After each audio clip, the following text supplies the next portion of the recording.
تاریخ چې چا ویلې دی چا پیژندلې دی نو که زه د خدای خدمتګارۍ تاریخ ته ګورم تاکال او بابړه کې ماته ډېر فرق نشته چې دا تاکال یو زرخیزه خاوره د خدای خدمتګارۍ او د خدای خدمتګارۍ د تسلسل زه دا یقین سره ویلی شم چې د تاکال پښتنو ټول عمر خپلې پاټۍ سره خپلو مشرانو سره خپله پښتو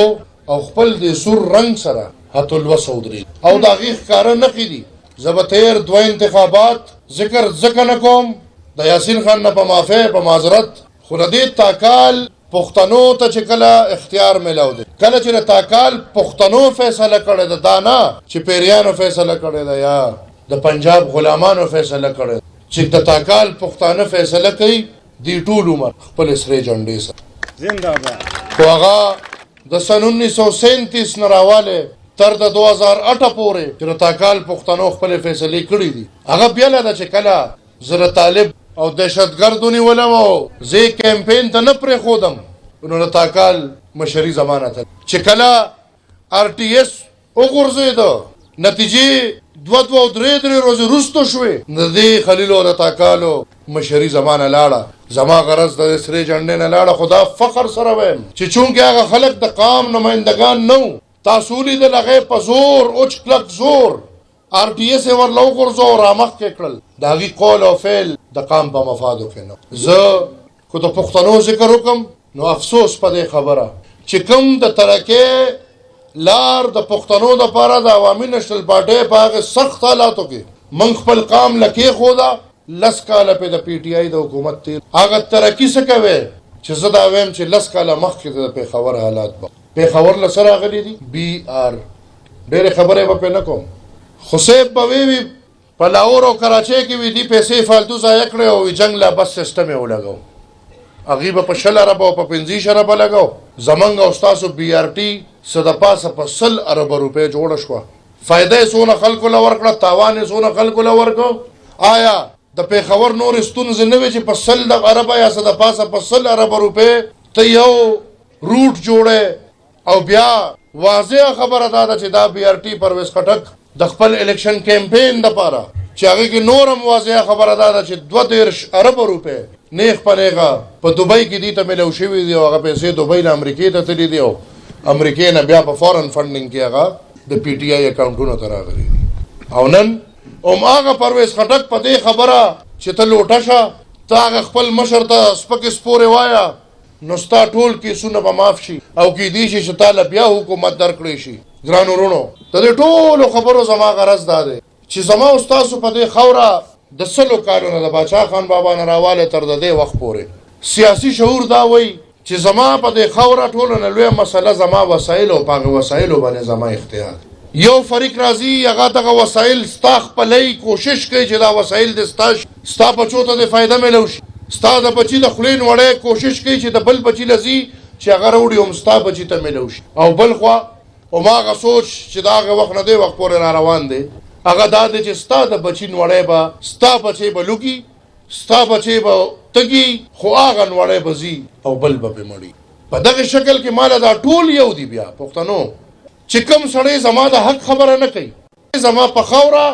د امن ضامن نه دی د جنگ په دې سودا کې جنګیالو سره ولاړ دی دا زما د قام نشي کېدی چې 18 عیني ترمیم څنګه کامیاب شو نو پښتانه دې ته جوړ کړل چې مشري ته واغشته او په 2 ټنیور کې په 10 کالو کې هغه خپل حق ورکول خو پرې دی چې خپل حق به ورکوي الټا دا صوبه څه د 80 اربو نه شروع وه نن څه لږ 800 اربه روپۍ قرض ده او په دې هم نه پوهېږو چې په دې 800 اربه روپۍ وشو څه ښکاره که ګورو نو یو د 100 اربو روپو BRT ښکاري دې نه علاوه نور څه شته نه پښتنو دلته د سیاست محور د اسلام او د کوپر نه دی من ټول مسلمانان یو الحمدلله پښتون قوم من حیث القوم مسلمان دی نو په مسلمانانو کې د اسلام او د کوپر جنگ چا راوړ بلکې دا زما ښکلی مذهب استعمالول د دنیاوي رسم او رواج دپاره ناروا ده دا الله هم نه مني او دا رسول هم نه مني دلته زما د سیاست محور د پاکستان د وفادارۍ او د بې وفایۍ نه دی موږ ټول پاکستانیان یو چا ویلي دي چې موږ پاکستانیان خو چې کله د پښتون بچي د نوړۍ خبره کې چې کله د پښتون د حق خبره کې بیا ته غیر دینه مې په دې ملک کې، بیا ته په دې ملک کې پاکستان هم نه منې، بیا ته هر قسمه شیزونو ته به ځان تیار نیسې، خو که د پښتنو د حق خبره کې او که نه دا خبره نه کې نو بیا لامبو ده لکه دا نورې چې پې وایي تم پکې وخت. ګران ورونو دا دی واضح او زه بار بار واضح کوم، موږ د حکومتونو لالچدان نه یو. موږ انشاءالله 100 کاله دا وخول او در روانو 100 کالو دا لوس کوو چې موږ به انشاءالله د حکومت دپاره د خپل قام مخالف یو قسمه سودا کولو ته نه یو. موږ د یو دوه وزارتو دپاره یا د وزارت اعلی دپاره د باچا خان بابا د نظریې او د ولی خان بابا د جمهوری سوچ نه یو قدم رسته کېدو. موږ خپل قام الو په هر حال، او چې قام را سره ودرېږي، قام را باندې دار وضعینی، نو بیا حکومت زمونږ دپاره غلامي ده. موږ غلامۍ ته تیار یو، خو د خپل قام د بل چا غلامۍ ته موږ نه یو تیار. بیا به د خپل قام غلامي کوو، ښه په نره به یې کوو چې څنګه م کړې ده دنیا ولیدل. د ټول پېښور د غم اوږه بشیر بلور چې زه دا ووایم چې په کوم ځای به غم راغی د هر چا نه مخکې به هغه رسېده. دا زمونږ عقیدې دي چې که هلته هلکان واړو نو نن دا د زمونږ دپاره د هغې ځای نیول، خو موږ ټول د خپلو مشرانو ځای نه شو نیوی، خو د خپل قام سره د ودرېدو دپاره دا ډېر لوی پیغام دی چې د ټولو پښتنو له سمر بیبي ورکړه چې که د بشیر خان او هارون خان نو دا سمر بیبي راله او ودرېده. دا زمونږ عقیدې دي. انشاءالله دې عقیدو نه موږ نه رسته کېږو. زه به کوشش کوم چې کم نه کمې خبرې وکړم. حاجي صاحب به خبرې کوي. ګران ورونو سوچ وکړئ دې خبر ووټ ورکوئ، تش دونه سوچ وکړئ چې ستا د ووټ حقدار څوک. پښتون قوم دې ضد پرېږدي، کینه بغض دې پرېږدي. نېشنلیان خو نېشنلیان دي، ووټ څه چې زمونږ او ستاسو خو سر د لاټین نظاره او قربان شه. خو زه دې پښتنو ته وایم چې سوچ وکړئ، فکر وکړئ، پام ورته وکړئ. دا چې څونه دي کو 10 منټه هم پې تاسو سوچ وکړو نو بیا به نه پښتون صوباړې سره ودرېږي، نه به پښتون د مذهب په نوم دوکه شي، نه به پښتون په نورو رنګینو پسې ځي. پښتون به بیا من حیث القوم چې څنګه مذهب یو دی دغسې پارټي یو ده، او اول او اخر به دا مني چې دا عوامي نیشنل پارټي واحد او واحد د پښتون قوم غمخواره پارټي ده او دې پسې به دا ټول پښتانه. زه ګرانو وروڼو یو election commission chairman से एक बयान आपके लिए दे देता हूँ। इलेक्शन कमीशन ने जो फैसला दिया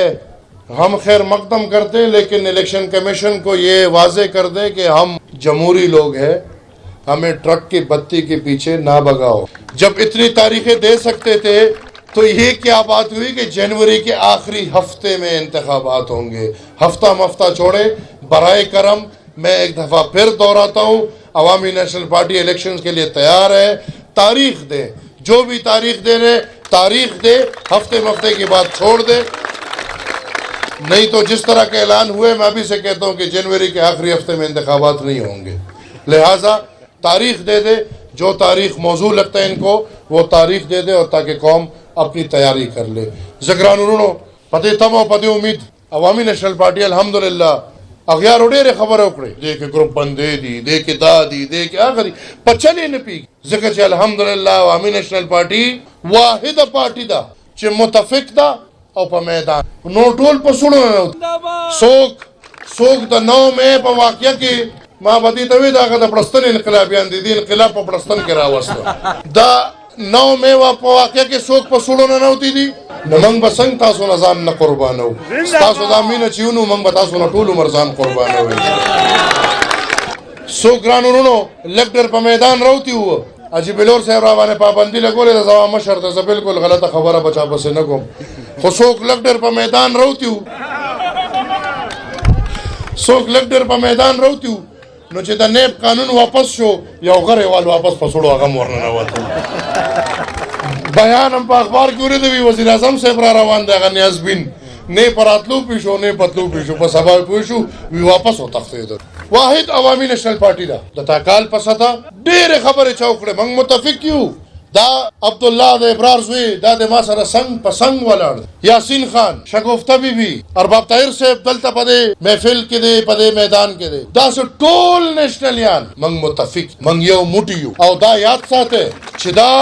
عوامي نېشنل پارټي د تقسیمولو او د ختمولو خلکو ارمانونه وړي دي او ان شاء الله دا شته نه چې د دې نه پس هم څوک په دې سوچ راځي هغه به خپل خبره پوزې او بستره وړي خدا کیسه ناممکنه نه ده چې جمدي یو نو دا کیسه ناممکنه نه ده